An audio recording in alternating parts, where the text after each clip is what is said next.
Welcome to Revenge Justice, where every wrong finds its payback. 12 years ago, I thought I understood love. Not the movie kind, the quiet kind. The kind where you build a life one grocery trip, one morning coffee, one soft argument at a time. His name was Ethan. And for a while, he was my whole world. We met in the most ordinary way, an office supply store. He asked if I knew the difference between matte and glossy paper, and somehow, that stupid question turned into dinner, then laughter, then weekends that blurred into months. He was charming, not in a flashy way, but in a way that made you feel safe. Safe enough to let your guard down. That's how betrayal works, you know.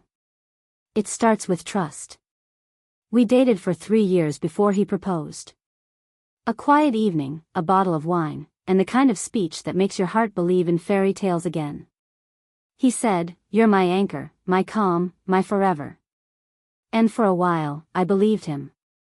After the wedding, life found its rhythm. We bought a modest house, white shutters, a small backyard, the smell of cut grass and morning coffee. But somewhere, beneath the routine, things began to shift. It started small. He'd stay late at work. He'd keep his phone face down. He'd start arguments over nothing, like the sound of my hair dryer or the way I folded towels. I told myself it was stress. Work deadlines. Life. Because that's what love does, it explains away the impossible. Then one night, I woke up around 2 a.m. His side of the bed was empty. I walked downstairs and found him in the living room. Laptop open. Chat window glowing faint blue. He didn't hear me at first. Then that flicker of guilt crossed his face when I spoke. He said it was work emails. But no one types "I miss you too" in a work email. I didn't explode. I didn't scream or throw things. I just watched. Quietly. The next few weeks, I played a part, the trusting wife. But behind that calm smile, I was collecting pieces. The late night showers. The new cologne. The sudden gym membership. And a new passcode on his phone. He underestimated me, badly. See, Ethan was careless.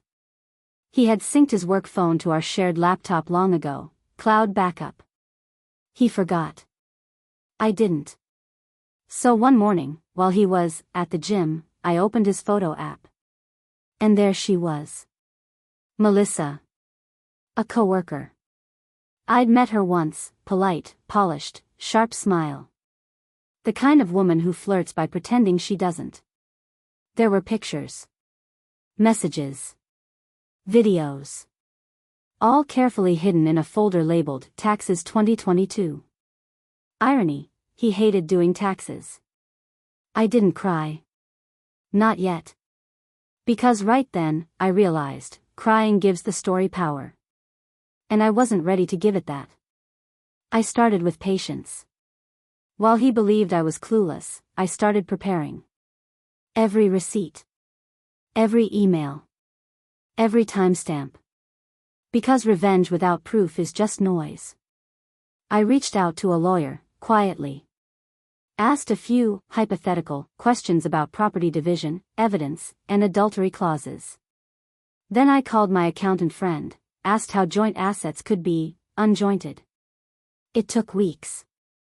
But I built something Ethan never saw coming, a plan. Then I waited. Because revenge, when done right, doesn't scream. It whispers. On our 5th anniversary, Ethan surprised me with dinner reservations. I laughed. Because that morning, I had seen a charge on our joint card, same restaurant, 2 nights ago. 2 people. Wine. 1 dessert. Melissa's favorite, I remembered. That night, I wore the red dress he'd always said he loved. I smiled, toasted, said all the right things. He never noticed the flash drive in my purse, full of every photo, every chat, every receipt. When the check came, he reached for his wallet, and found the first surprise. His cards, declined. Because I had already moved our savings, my portion, into a private account, legally secured. He froze. I smiled. "Don't worry," I said. "I've got this one." When we got home, I asked him to sit. And then I showed him everything. The photos. The messages. The timeline. Melissa's voice, laughing through his speaker. He tried to deny it. Then to blame me. Then to beg. It's funny how people cycle through guilt like stages of grief. I didn't argue. I just handed him an envelope, divorce papers, already signed on my end.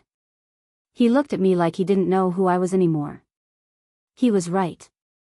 The woman who trusted him was gone. The woman who outsmarted him was sitting right in front of him. A month later, the divorce was finalized. Clean. Swift. Uncontested. He walked away with his car, his clothes, and a bruised ego. I kept the house, and my peace. Melissa didn't stay long. Turns out, cheating with someone is easier than living with them. Within 6 months, they were done. And Ethan? He tried to come back. Said he missed us. Said he'd changed. But trust, once broken, doesn't mend. It calcifies. It becomes memory, heavy and instructive. About a year later, I was at the grocery store when I saw Melissa. Her eyes found mine. There was no gloating, no spark, just exhaustion. Like she'd been living with the ghost of the man she thought she wanted. I walked past her. Didn't say a word. Because sometimes, silence is the loudest revenge. Looking back now, people ask if I regret not confronting them sooner. If I regret not screaming, not making a scene. But here's the truth, revenge doesn't always look like chaos. Sometimes, it looks like peace. It looks like reclaiming your mornings. Your laughter. Your time. I built a new life. Different house. New job. No secrets. No passwords. And I learned something important. Infidelity doesn't just end a relationship. It rewrites the story of who you thought you were. But that's not always a bad thing. Because when trust turns to betrayal, you have a choice, to become bitter, or to become better. If you've ever felt that kind of betrayal, the kind that hollows you out, remember this. You don't need to destroy someone to win.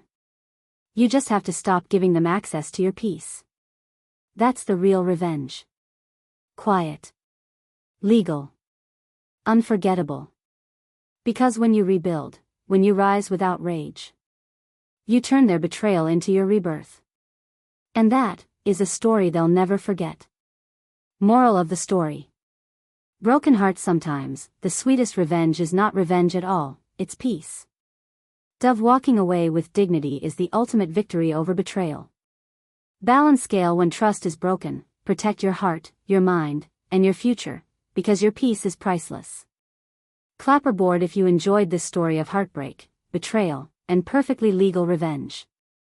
Backhand index pointing right. Don't forget to like, subscribe, and share this video. More real-life stories are coming, stories that remind you that even in betrayal, justice and peace always find their way. Dizzy.